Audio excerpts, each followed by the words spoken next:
안녕하세요 감독님들. 제가 올해부터 뉴스레터를 한번 해보려고 합니다. 저도 생소한 플랫폼이라서 어설프지만 한번 시작해봤는데요. 제가 영상으로는 다 하지 못한 이야기 뉴스레터를 구독하신 분들에게만큼은 조금 더 솔직한 이야기와 털어놓기에는 애매했던 생각들을 이야기해보고 싶습니다. 오늘 하루는 어떤 생각을 했는지, 어떤 경험을 했는지, 누구를 만났으면 어떤 기운을 얻었는지, 그런 저의 생각들만 모아놔도 나중에는 한 권의 책이 될 것 같네요. 또 그리고 제가 작은 모임에 공지도 하려고 하니까요. 원하시는 분들은 고정 댓글에 있는 링크로 신청. 이번에 미국 워싱턴으로 교환학생 2년 동안 갑니다. 요즘에 미국 내에서 이민자들이나 타인종에 대한 문제가 너무 많아서 걱정이 좀 많이 되는데요. 한국에서는 큰 문제가 없었지만 미국에서는 크게 신뢰되는 행동 같은 게 있으면 알려주시면 감사하겠어요. 크게 두 가지로 주제를 이야기해 볼게요. 첫 번째는 공공장소 에티켓, 두 번째는 안전과 직결된 법적인 문제, 이렇게 두 가지를 이야기해 볼 건데요. 그들의 문화가 다 옳다는 게 아니라 다른 거니까 존중해 줄 필요가 있겠죠. 첫 번째 주제는 공공장소 에티켓인데요. 이거는 안 지킨다고 해서 뭐 잡아가는 것도 아니고 큰 문제는 없지만 그래도 알고 있으면 너무 좋은 건데, 제가 생각나는 대로 한번 이야기해 볼게요. 첫 번째는 아이가 귀엽다고 머리를 쓰다듬거나 손잡는 행위인데, 이건 진짜 조심하셔야 돼요. 한국에서는 아이가 좀 귀여우면 막 볼을 꼬집기도 하고 만지기도 하는데, 이러면 절대 안 됩니다. 미국 아이들 진짜 인형처럼 눈도 크고 너무 이쁘거든요. 대체적으로 애들이 밝아서요, 보기만 해도 정말 안아주고 싶은 아이들이 정말 많은데 참아야 됩니다. 허락 없이 낯선 사람이 남의 아이의 몸에 손대는 순간 부모는 추행 수준의 위협을 느껴요. 아이가 예쁘다, 사랑스럽다 그렇게 말로만 얘기하는 것이 예의입니다. 근데 이 정도는 괜찮아요. 미국인들도 자기 애기 이뻐하면 다 좋아하거든요. 그러면요, 뭐 하이파이브 이 정도는 별 문제가 없었어요. 왜냐면 하이파이브라는 건 아이에게 의사를 물어본 거니까 아이가 하이파이브가 싫으면 안 하면 되는 거죠. 또 저 같은 경우에는요, 이웃집에 살았던 가족이 한 5, 6살 된 애들이 있었는데, 볼 때마다 인사하고 아 이쁘다 정도 했지만 만지진 않았는데, 한 번은 아이들이 먼저 뛰어와서 테니스 이러면서 막 웃으면서 말 거는데, 이웃집하고는 안면이 있으니까 용기 내서 우리 포옹할까 하고 팔 벌렸는데 아이들이 와서 안긴 적은 있었어요. 그때 혹시나 부모님들이 싫어할까봐 싶어서 봤는데 다행히 웃으면서 다들 좋아하더라고요. 내가 먼저 터치하는 게 아니라 아이들에게 먼저 이렇게 의사결정권을 맡길 때에는 큰 문제가 없더라. 또 강아지도 마찬가지예요. 예쁘다고 막 쓰다듬고 그러면 안 되고 반드시 주인에게 물어봐야 됩니다. 그러면 대부분 흔쾌히 만지라고 하고 한 번 더 강아지에게 의사권을 줘요. 막 만지는 게 아니라 나한테 올래?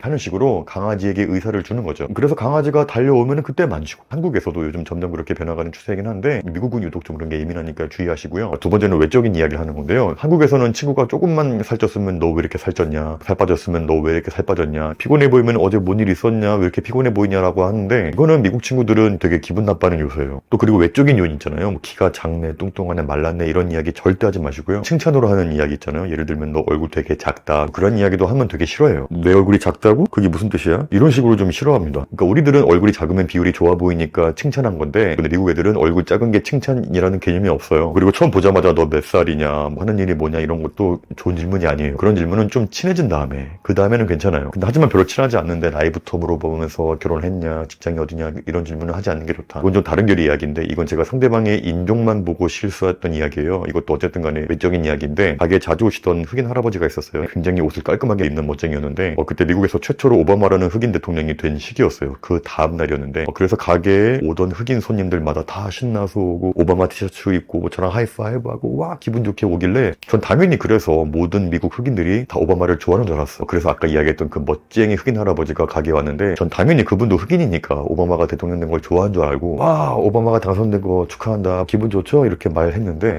근데 표정이 별로 안 좋은 거야. Actually I'm Republican. 뭐 이러면서 얘기하는데, anyway 뭐 흑인들에겐 좋은 일이지. 아차 내가 실수했다 싶더라고요. 그분은 공화당을 지지하는 분이었는데, 제가 그 사람이 흑인이라는 이유만으로 민주당인 오바마 당선을 축하해줬으니까 제가 잘못한 거였죠. 그러면 안 되는 거였는데, 그러니까 저 또한 그 사람의 피부색만 보고 그럴 것이다라고 판단한 거니까. 백인 중에서도 오바마를 좋아하는 분도 많이 있었고, 흑인 중에서도 트럼프 좋아하는 분도 많이 있더라고요. 그래서 겉만 보고 함부로 판단하지 말자. 세 번째, 뻔히 쳐다보는 거 있죠. 한국에서는 처음 본 사람이 뻔히 쳐다보고 이렇게 위아래 훑어보고 그런 일이 되게 흔하잖아요. 이건 진짜 바뀌어야 돼요. 그게 되게 신뢰되는 행동인데도 그러는 분들이 정말 많습니다. 특히 저는 머리가 없잖아요. 가끔씩 어르신들이 지나가면서 뻔히 쳐다보는 경우가 정말 많이 있고, 심지어 다 들리게 이거 머리를 왜 저렇게 하고 다니는 거야 라면서 막 뭐라 하는 분도 있었고, 미국에서는 처음 봤는데 눈 마주쳤을 때 3초 이상 아니 뭐 1초라도요 뻔히 이렇게 보면요, 왜 저러지? 싸우자는 건가? 그렇게 들려요. 혹은 나한테 시비 거나라고 오해받습니다. 그래서 미국인들은 대부분 눈이 마주치면요 가볍게 미소 짓거나 머리를 살짝 들어서 친근감을 표시하거나 뭐 하이 하고 지나가는 경우가 대부분이에요. 실제로 그런 몰카를 전문적으로 찍고 다니는 탑노치 이디엇이라는 유튜버가 있어요. 그러니까 길을 걸으면서 실제로 사람들을 뻔히 뻔히 쳐다보면 어떤 일이 생기는지 보여주는 몰카인데, 그 몰카 찍는 곳이 대부분 좀 못 사는 지역이긴 한데, 그러니까 열의 10명은 뻔히 쳐다보고 있으면요 싸우자고 달려듭니다. 좀 사연 주신 분이 그럴 일 없겠지만요, 혹시 모르니까 이런 것들은 꼭 알고 계셔라. 네 번째는 식당이나 술집에서 저기요 라면서 소리치면서 부르는 거 있죠. 한국에서는 식당에서 저기요 사장님 하고 부르는 게 일상적인데, 근데 미국에서는 매우 무례한 행동이에요. 저번이 내 테이블 근처로 올 때까지 기다렸다가 눈을 맞추거나 살짝 이렇게 손들어서 신호줘야 합니다. 이렇게 손가락질을 하거나 박수쳐서 부르는 건요 상상도 못할 일이고요. 한국은 많이 좋아지긴 했지만요, 아직도 식당 종업원분들에게 갑질하고 진상짓을 하는 인간들이 꽤 있는데, 그게 다 한국에서는 오냐오냐 받아줘서 그런 거거든요. 미국에서는 그딴 갑질 진상짓 하면요 종업원들 가만히 안 있어요. 맞거나 쫓겨날 수 있으니까 제발 예의를 갖추고 행동하셔라. 그 밖에도 좀 짜잘한 게 몇 개 있긴 한데요, 뒷사람이 올 때 문 잡아주는 거 있죠. 한국에서는 앞사람이 문 열고 들어가면 뒷사람은 각자 알아서 문 여는 경우가 많이 있는데, 미국에서는 내 뒤에 사람이 오고 있다면요 거리가 좀 있더라도 문을 잡고 기다려주는 게 필수 매너입니다. 특히 여자분일 때. 만약에 뒤에 사람이 오고 있는데 안 잡아주잖아요, 그러면 진짜 못 배운 놈이라고 이렇게 손가락질 당해요. 또 한국에서는 재채기를 애취한 다음에 아무 말 없이 혼자 닦는데, 미국은 재채기란 사람은 반드시 excuse me, sorry 해야 되고요, 주변 분들이 bless you 해주는 게 그냥 문화적인 약속입니다. 아무 말도 안 하고 가만히 있으면요 기본 교육을 못 받은 인간처럼 보일 수 있습니다. 이 정도는 기본 상식으로 알고 계시면 좋고요. 지금까지는 공공장소의 에티켓이었고, 지금부터는 안전과 직결된 법적인 문제들을 이야기할 텐데, 그건 경찰이 잡아갈 수도 있고 체포될 수도 있는 거예요. 첫 번째는 경찰이 차 세웠을 때는 제발 닥치고 시키는 대로 하기. 교환학생 2년 계실 거면요 아마 운전하게 될 가능성이 큰데요, 이거 반드시 알고 계셔야 돼요. 제가 옛날에 한번 미국 경찰에 세웠는데 말 안 듣고 차에서 내렸다가 수갑차고 봉변당했던 이야기 한 적이 있었는데, 그때 노딱이 붙어서 비공개로 한 적이 있었는데요, 한국에서는 경찰이 차 세웠을 때 내가 만약에 잘못한 게 없는 것 같으면은 좀 따지기도 하고 막 허를 내기도 하잖아요.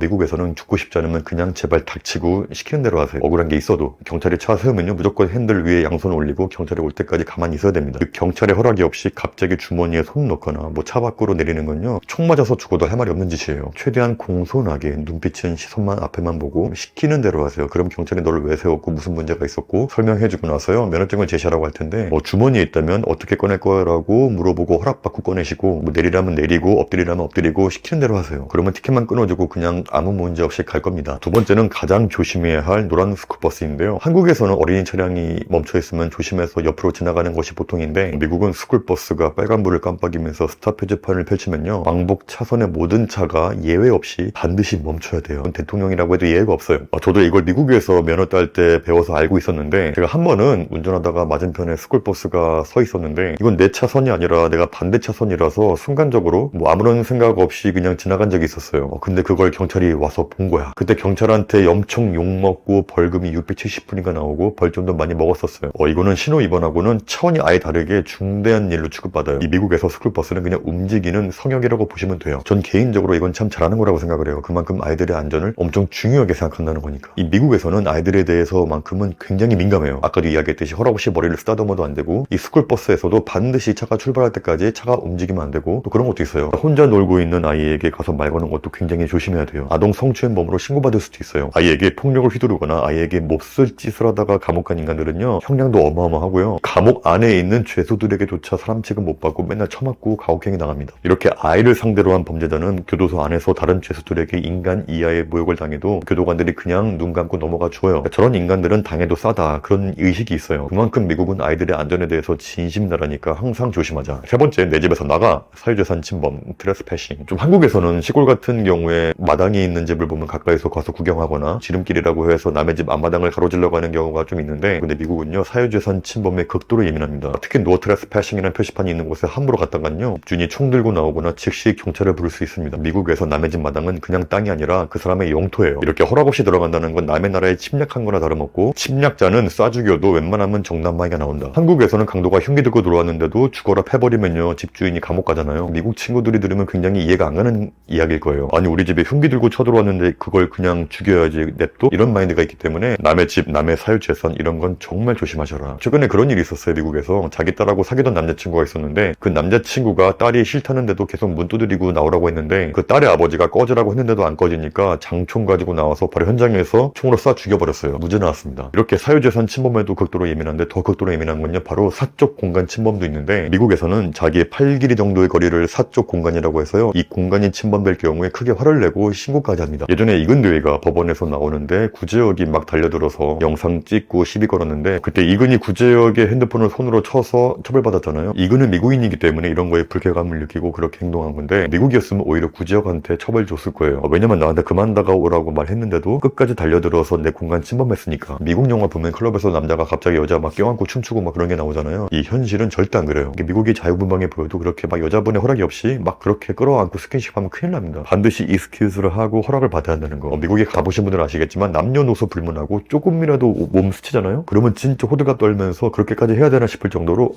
excuse me 합니다. 그만큼 개인의 영역 공간을 존중해주는 거죠. 자, 네 번째는 길거리 음주를 금지하는 오픈 컨테이너법인데요. 한국에서는 편의점 앞 파라솔이나 한강공원에서 맥주 한 캔 하는 게 낭만이고 일상이잖아요. 그래서 술 좋아하는 미국 친구들은요, 한국이 천국이에요. 24시간 어디에서든 술 마실 수 있으니까. 근데 미국은 대부분의 주에서 공공장소의 음주가 불법이에요. 심지어 술병을 안 땄는데도, 그리고 차 안에 뚜껑이 열려있는 술병이 있는 것만으로도 처벌받을 수 있어요. 제가 미국 처음 갔을 때 공원을 산책하고 있다가 맥주 한잔하고 싶어서 마트에 들러서 맥주 한 캔을 사서 딱 벤치에 앉아서 음악 듣고 있었는데, 근데 이걸 본 지나가는 멕시칸 친구들이 기겁을 하고 와서 종이봉투에 술 가리고 있는데, 애들이 너 미쳤냐고, 왜 여기서 술 마시고 있냐, 경찰이 이거 보면 너 잡아갈 수 있다라고 하길래 그때 알게 된 거예요. 요즘에는 인터넷이 발달해서 이런 거 다 알고 가지만 저희 때만 해도 유학생들이 미국 와서 이렇게 한국에서 하듯이 공원에서 돗자리 깔고 맥주 마시다가 문제가 생긴 적이 꽤 있었어요. 공공장소에서 마실 수 있는 곳은요, 식당, 술집, 스포츠 경기장 내에서 파는 플라스틱 컵에다 주는 맥주 정도가 있는데, 또 야외는 우리 집 앞에 지붕 밑에서 마시는 건 괜찮은데 지붕이 없는 곳에서 마시는 건 안 돼요. 그만큼 이 술 마시는 거에 대해서 인식이 우리랑 완전 달라요. 그러니까 어렸을 때 봤던 미국 영화가 있었는데, 미국의 문제 아들이 모여서 있는 대학 농구부 애들에 대한 이야기였는데, 어떤 흑인 농구부원이 훈련 끝나고 나서 코트에 모여있는 애들이 보는 앞에서 맥주 한 캔을